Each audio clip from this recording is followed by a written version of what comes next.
headline job yung nangyari kay Nery Miranda, yung asawa ni Chito ng parokya ni Edgar. Bigla na lang to nangyari, no? Kaya mangyayari kay Nery. Inosente ba siya?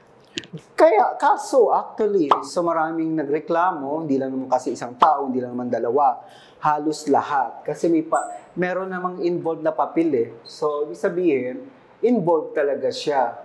Ang kailangan lang siguro, paraan nito, maibalik ang pera ng mga nag-invest. Kasi walang nakuha ang mga nag-invest, para atang walang natanggap. No? Maka-apekto kaya yan sa career ni Chito ng parokya ni Edgar? Hindi namang kasi iba naman kasing case yun. Isabihin, ang pagiging parokya ni Edgar. Hiwalay Hiwalay yan. Yung relasyon nila. Maaaring may maka-apekto dahil sa mga issue lang, asawa ni ano yan, ay ni ano yan, ganun lang. Pero they stay together. They will stay together at the same time, they will find maybe a good solution to the problem. At the same time, medyo tatahimik muna kahit ang parokya ni Edgar. May mga involved pa bang artista diyan na sa estapa? May nakikitang isa pa na celebrity ang madadamay dito. No? Hindi ko ang celebrity psychic. So, yung huling pelikula ni Catherine Bernardo. di ba pinag-usapan natin? Yes. Kung babalikan natin yung pinag-usapan natin. Dati pa. Sabi mo, naging blockbuster. Ano, Joby, yung susunod ba magiging blockbuster? O sinabi mo nga blockbuster. Magiging blockbuster din ulit. Di ba? Sila na ba? Gustong-gusto na sila ng tao. Sana Catherine and Alden, wag yung ng tao. Magkatuluyan kaya yung dalawa? Magiging, usaping magiging boyfriend and sila. Yan yung magiging nila papel para magkakaroon sila ng issue ng relationship or boyfriend and girlfriend. Okay. Kasi nagkaroon sila ng, sabihin ko na, no? Matinding. Bed scene dun sa pelikula. Ito yung tambalan na talagang kinagat na mas matindi ngayon. Matindi, okay. Ang alam ko dyan, nalampasan nila isang movie na blockbuster din. Okay. Hindi ko lang alam kung anong movie yun. No, parang billion ata ang kinita nito. Billion na ba? Nalampasan na nila yung Lagpasan na nila. No? So magkakaroon ba sila ng isa pang pelikula? Oo, hinihintay naman nila. At kikita uli? Oo, magugustuhan na sila ng tao at magiging mainit na ang tao sa kanila. Okay. Yung Julia at Gerald, hindi kaya yun magkahiwalay? May devil card kung magbabago ang lalaki. Okay. Mukhang nagbago naman siguro. So, sabihin devil card, merong papasok na issue pa rin ng mga third party o ng mga bagay na pwede manggaling sa babae, pwede sa... May pagseselosan yung lalaki actually. How about yung magaling, ewan ko napapanood mo yung Bulang Araw, magagaling yung artista na, sila Sanya Lopez, Barbie Fortesa, Dennis Trillo, si Alden nandun din. Kumusta kaya yung career ng grupong to? Pero yung career ng mga taong ito na binanggit mo, may ugong pa rin sa taon ng 2025. Papasok ang mga pelikula na magsasama-sama ang mga ito. Si Rochelle, yung sex bomb dancer, ang galing din umarte sa Pulang Araw.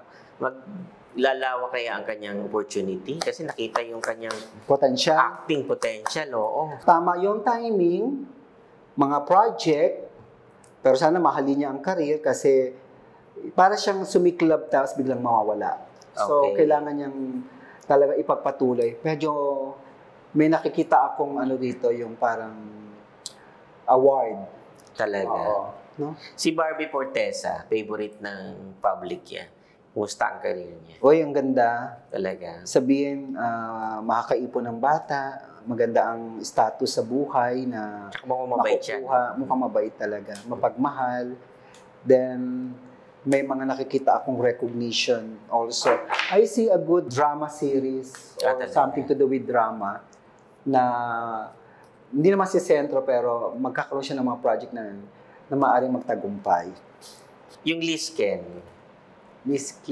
medyo humihina. Umalis kasi humihina ang Lisken pero sila pa rin sila yung kanilang relationship. Malakas pa rin. Malakas pa rin naman. Nandiyan pa rin yung mga follower nila. May gagawin sila mga project pero kikita naman pero mas iba pa rin talaga yung Katnil and Alden. Sobrang dinumog ng tao ata. Grabe, nung napanood ko, pati yung mga parents kasama sa panonood. Kaya nga eh. Joby, paano ba mag-avail yung mga fans mo, followers mo ng free reading? Well, mag-subscribe ho kayo sa YouTube channel ko, sa Joby Vargas TV, sa page ko, sa Facebook ko, sa Joby Cabigas Vargas. Abang-abangan nyo yung mga live ko. Doon ko i-announce yung free reading na maaaring may mga question ako o may mga palaro at makaka-avail ho kayo ng aking free reading. Yan, abangan nyo ho yan.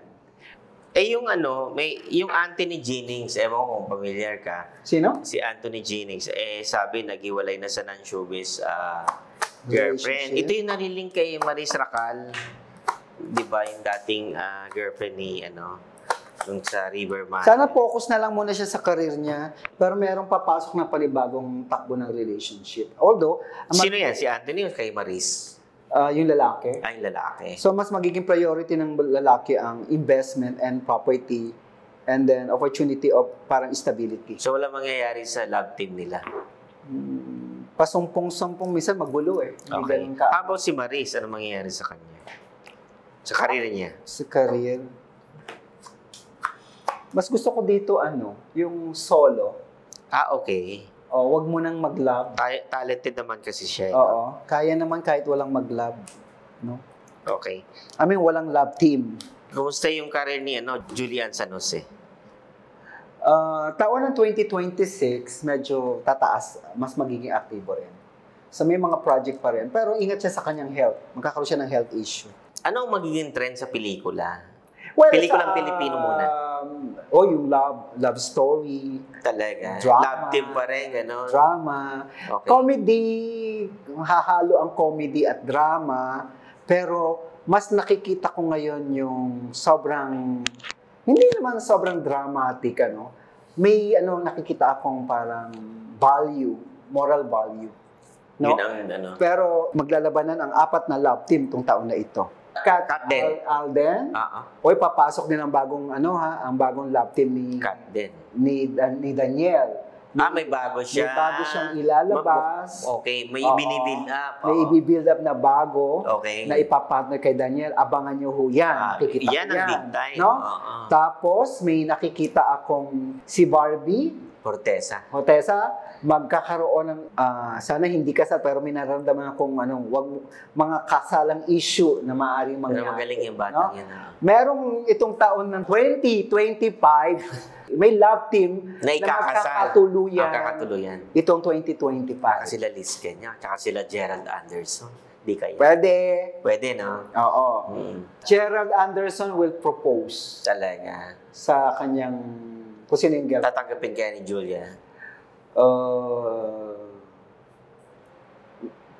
Kasi nagbago na si Gerald eh. Parang seryoso tong si Gerald. Mukhang seryoso yung Oo. relasyon nila. How about yung kasi nakita ko yung Viva Max, may film festival na rin. Magkiklik pa ba yung mga ganyang pelikula? Medyo hihina tong Hihina na. taon. Parang hindi naman mawawala pero hindi na ganun masyadong tatangkilikin. Baka Kasi mas nakikita kong tatangkilikin sa next year, drama, love story. Okay. Meron ako nakikitang isang bagong love story na kakaiba na magagawa itong taon na ito na magugustuhan ng tao. Ano mangyayari sa mga actress ng Viva Max?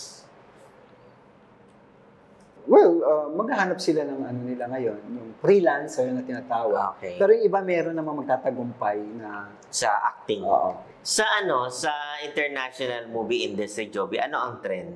Doon pa rin tayo sa mga Disney character. Okay. May mga bagong mga Sci-fi, Disney. Oo, mga animation, ganyan. animation. Doon pa rin yung, basta yung mga, kunyari, One Piece, yung mga yan, magiging yan.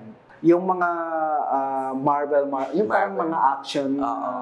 heroes. Oo. Naku, Click pa rin yan. Click pa rin yan. Hindi yan mawawala. Joby, anong future ng television?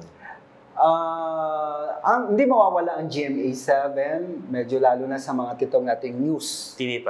TV5, aangat ang TV5 ha. Talaga? Medyo magiging parang lumalaban siya sa rating ng TV5 to GMA. ABS-CBN, hindi ko pa makita kung babalik sa pagiging television. Medyo ano pa rin sila sa online. No? Oo. Pero kasi mas dumadami ngayon ang mga artista na papasok na ng GMA saka ang TV5. Talking about si ABS-CBN, yung programa ni Chris, matutuloy. Well, nakikita ko by December, mayroon ako makikita nyo siyang magsasalita sa television. Mm-mm. No? Oo. Yun yun.